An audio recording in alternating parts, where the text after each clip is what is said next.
Have you ever felt like your regenerative journey has hit a financial wall? You know the principles work, but getting to the next level seems out of reach.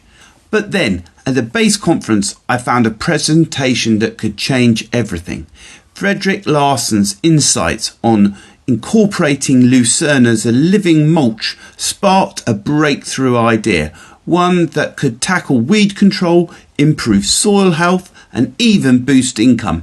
Let's dive in and see how this innovative approach could take your farm to the next level.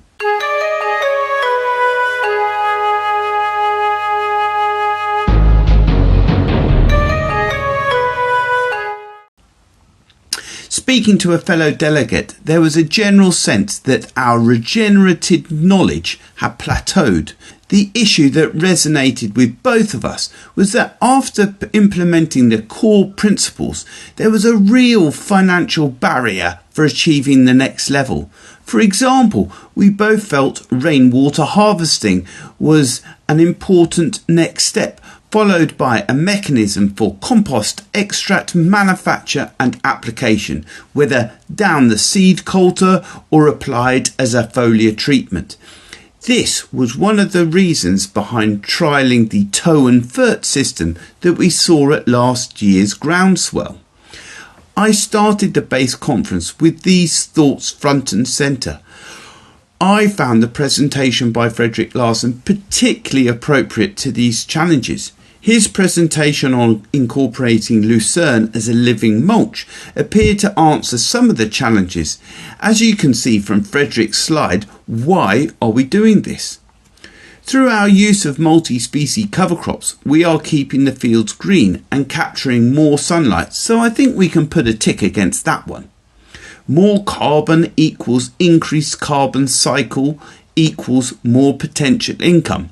Well, we know from our soil capital calculations that we are achieving net sequestration and getting paid for it. However, Frederik then went on to address some elements that we could certainly improve in our system. Increasing reliability compared to traditional cover cropping. As I have stated before, cover crop establishment can be varied, especially after spring wheat, when the number of growing days is dramatically reduced.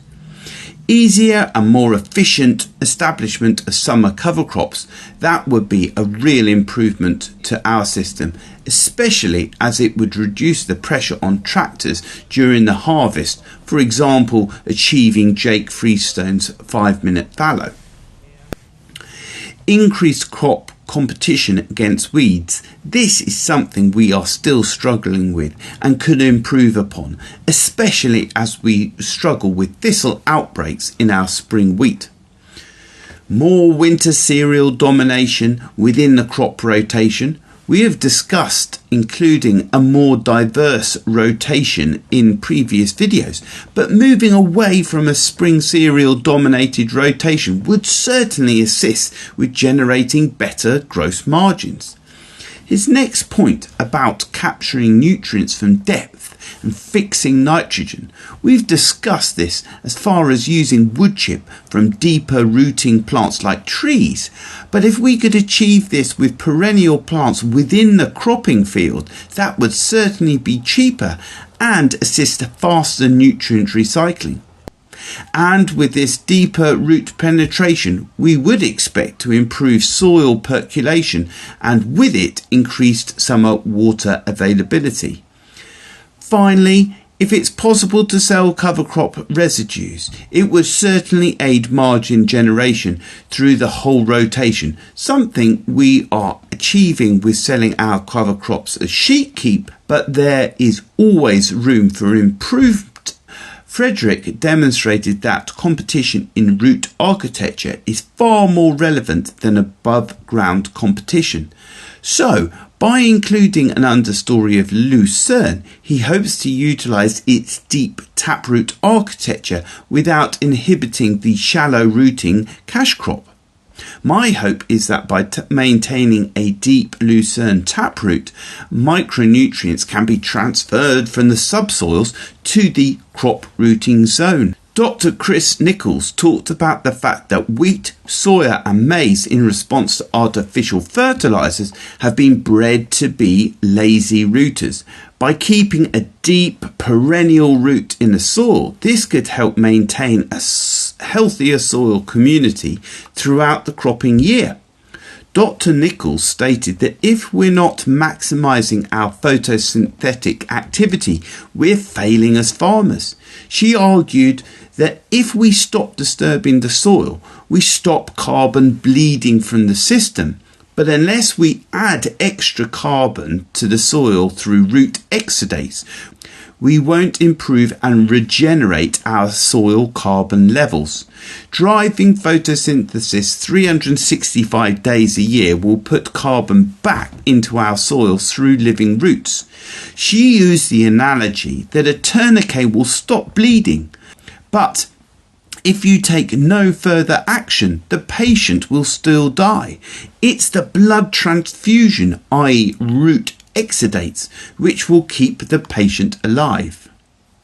She went on to suggest that treating our soils more like bodies with regular, small, diverse meals, for example, growing a cash crop and a living mulch, enables the lucerne to feed the soils. And because there are more than 2 plants, the microbials receive diverse exudates or food throughout the growing year. Anecdotally, I have often thought that my improving winter bean yields might be a response to stronger and healthier soil microbial communities as a result of lower nutrient programs and greater wheat root exudates in the preceding spring wheat crop.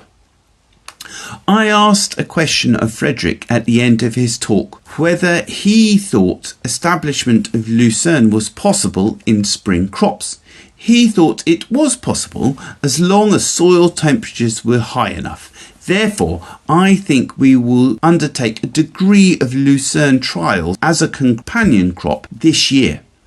In Frederik's example, they were cutting the lucerne residues immediately after harvest and then again 4 to 6 weeks later in order that the lucerne could maximise the daylight and temperatures available straight after harvest. It struck me that the green lucerne in the wheat appeared very difficult and would benefit from a stripper header, which is available locally. This could enable a mixed forage with dry straw and high protein lucerne, which could be conserved and fed to on-farm ruminants. This would enable the second cut of lucerne to be sold local lucerne specialist, giving us a local geographic advantage. Overall, I found the conference very thought-provoking and beneficial, and although I haven't found an immediate answer to all the challenges of the next stage of capital expenditure, I do think the implementation of a lucerne perennial companion crop addresses many of the challenges that we are facing at our current level of regenerative farming, namely the early establishment of cover crops, good weed suppression, more nitrogen release, maintaining a perennial living root in the soil, improved foliar coverage during the winter to reduce runoff and improve infiltration, and finally minimise establishment costs with the possibility of generating extra income. I hope you've enjoyed this video. See you next time. Bye.